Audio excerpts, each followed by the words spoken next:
মধ্যপ্রাচ্যে উত্তেজনায় নতুন মোড়, আলোচনার মাঝেই এলো নতুন খবর। ইরানকে ঘিরে সামরিক ও কূটনৈতিক পরিস্থিতি দ্রুত বদলাচ্ছে। সর্বশেষ খবরে জানা গেছে, ইসরায়েল সম্ভাব্য সামরিক অভিযানের প্রস্তুতি নিচ্ছে, যার লক্ষ্য হতে পারে ইরানের ব্যালিস্টিক ক্ষেপণাস্ত্র কর্মসূচি। দেশটির সরকারি সম্প্রচার মাধ্যমের বরাতে এই তথ্য প্রকাশ পেয়েছে। ইসরায়েলি সম্প্রচার মাধ্যমের প্রতিবেদনে বলা হয়েছে, যুক্তরাষ্ট্র যদি আনুষ্ঠানিকভাবে অনুমতি দেয়, তাহলে ইসরায়েল ইরানের ক্ষেপণাস্ত্র অবকাঠামোর ওপর সরাসরি হামলার পরিকল্পনা বাস্তবায়নে যেতে পারে।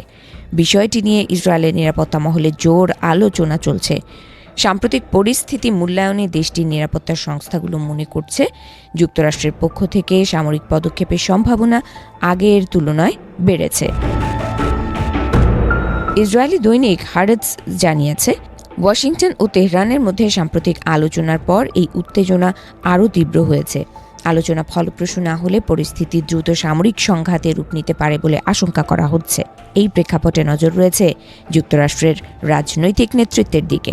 বিশেষ করে মার্কিন প্রেসিডেন্ট ডোনাল্ড ট্রাম্প ইরান ইস্যুতে কী সিদ্ধান্ত নেন, সেটি এখন সবচেয়ে বড় প্রশ্ন হয়ে দাঁড়িয়েছে। বিভিন্ন সূত্র বলছে, যুক্তরাষ্ট্রের প্রশাসনের ভেতরে ইরানের ক্ষেপণাস্ত্র সক্ষমতা নিয়ে গভীর উদ্বেগ রয়েছে। ওয়াশিংটন মনে করছে, এই কর্মসূচি শুধু মধ্যপ্রাচ্যের স্থিতিশীলতার জন্য নয়, বরং বিশ্ব নিরাপত্তার জন্য হুমকি হতে পারে। অন্যদিকে ইরান দীর্ঘদিন ধরে দাবি করে আসছে, তাদের ক্ষেপণাস্ত্র কর্মসূচি পুরোপুরি প্রতিরক্ষামূলক। দেশটির কর্মকর্তারা বলছেন, আঞ্চলিক নিরাপত্তা নিশ্চিত করা এবং সম্ভাব্য আক্রমণ ঠেকানোর জন্যই তারা সামরিক সক্ষমতা বাড়াচ্ছে। সম্প্রতি তেহরানে অনুষ্ঠিত বিপ্লব বার্ষিকীর অনুষ্ঠানে নতুন ক্ষেপণাস্ত্র প্রদর্শনও করা হয়েছে, যা ইরানের সামরিক শক্তির বার্তা হিসেবে দেখা হচ্ছে। বিশ্লেষকদের মতে, যদি যুক্তরাষ্ট্র সত্যিই সামরিক পদক্ষেপ নেয় বা ইসরায়েলকে অনুমতি দেয়, তাহলে তা পুরো মধ্যপ্রাচ্যে বড় ধরনের সংঘাতের সূচনা করতে পারে। এতে শুধু ইরান ও ইসরায়েল নয়, বরং অন্যান্য আঞ্চলিক শক্তিও জড়িয়ে পড়ার আশঙ্কা রয়েছে। ফলে পরিস্থিতি দ্রুত নিয়ন্ত্রণের বাইরে চলে যেতে পারে।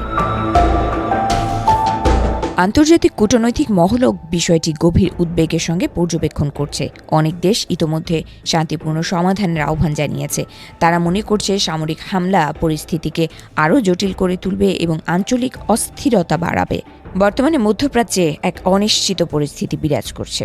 কূটনৈতিক আলোচনার ভবিষ্যৎ, যুক্তরাষ্ট্রের সম্ভাব্য সিদ্ধান্ত এবং ইসরায়েলের সামরিক প্রস্তুতি মিলিয়ে আগামী দিনগুলো অত্যন্ত গুরুত্বপূর্ণ হয়ে উঠেছে।